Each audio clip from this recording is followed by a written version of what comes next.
Welcome back, Guardians! With Season of the Splicer having been out for a little over 3 weeks now, I thought it would be a good time to discuss another season-specific build. And as most of you already know, we got some really strong mod options in the seasonal artifact this time around. And as with any strong and efficient build, we really want to make good use out of these. And before we start, I would also just like to remind you that liking and subscribing is a tried and true way to stay up to date on all my Destiny uploads, as well as being a very big step towards supporting the channel. So with that being said, let's take a look at what I call the Explosive Mayhem Warlock build. So, let's rotate back towards the seasonal artifact and take a look at some of the must-have mods for this build to truly reach its potential. In the first tier, you can pretty much invest in whatever you want. I would personally suggest making sure you have one of each when it comes to the champion stagger mods, and personally, I went for the overload hand cannon mod and the auto rifle and barrier mod, which by the way pairs really nicely with the new seasonal rifle Chroma Rush.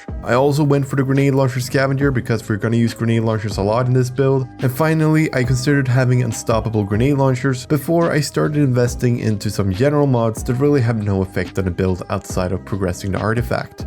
Finally, we get to why this build is so strong this season for any PvE content, and that is Breach and Clear. Breach and Clear not only buffs the damage dealt towards the enemy, just like how Oppressive Darkness did, it also reloads any and all stowed weapons you have. This means that you can use any grenade launcher to buff the damage output for your fire team, while also having a passive auto-loading holster effect for all your stowed weapons. And as you can imagine, this is pretty insane, giving you a loop of devastating damage potential. This also brings us to what I consider the best weapon to use with Breach and Clear: Anarchy.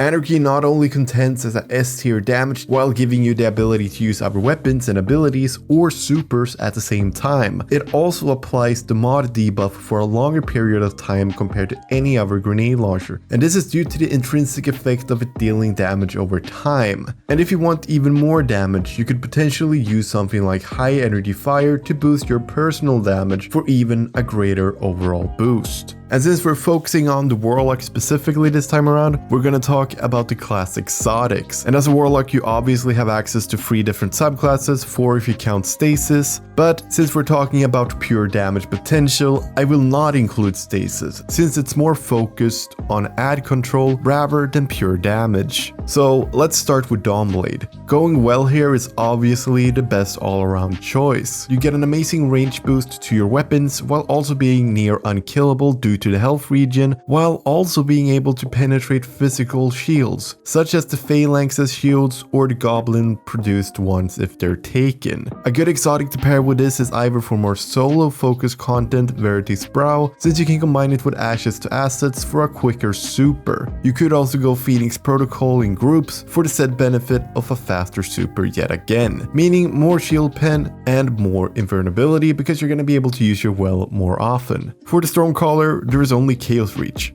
Period. Chaos Reach deals amazing damage, and combining it with Geomag stabilizers guarantees that you'll be a force to be reckoned with. The scenario would be that you would first apply 2 Anarchy shots to maximize the damage of each tick, while also getting Breach and Clear applied. You then pop super and deal a huge amount of burst damage. Rinse and repeat every time you get the opportunity. For Voidwalkers, I would say top 3 reigns supreme. Having a great damage dealing Noah Bomb that also gives you more room to use grenades thanks to Entropic Pull is a sure way to deal a lot of damage. Here I would also say that if you use a lot of void weapons, that Nezarec's Sin would be a good choice. Otherwise, both Controverse Holds and Skull of the Dire Ahamkara are solid choices, depending on how you like to play.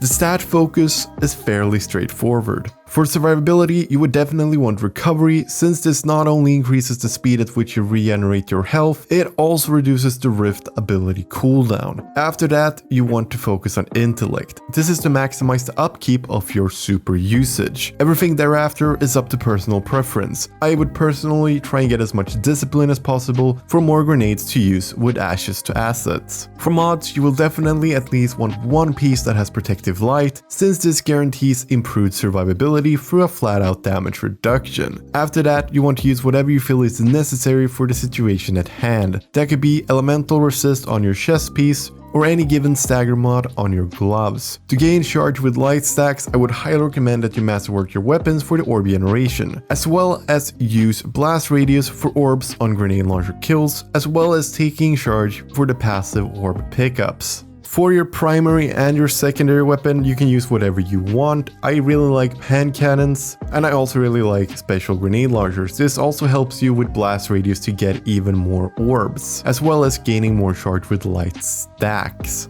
And that is generally how this build is set up and how this build works. And with that being said, I want to thank you so much for watching the video, and I hope it was of good use. As always, I want to remind you that liking the video and subscribing to the channel are great ways to support the channel and stay up to date on the latest uploads. Until next time, this is TCSpectre, signing off.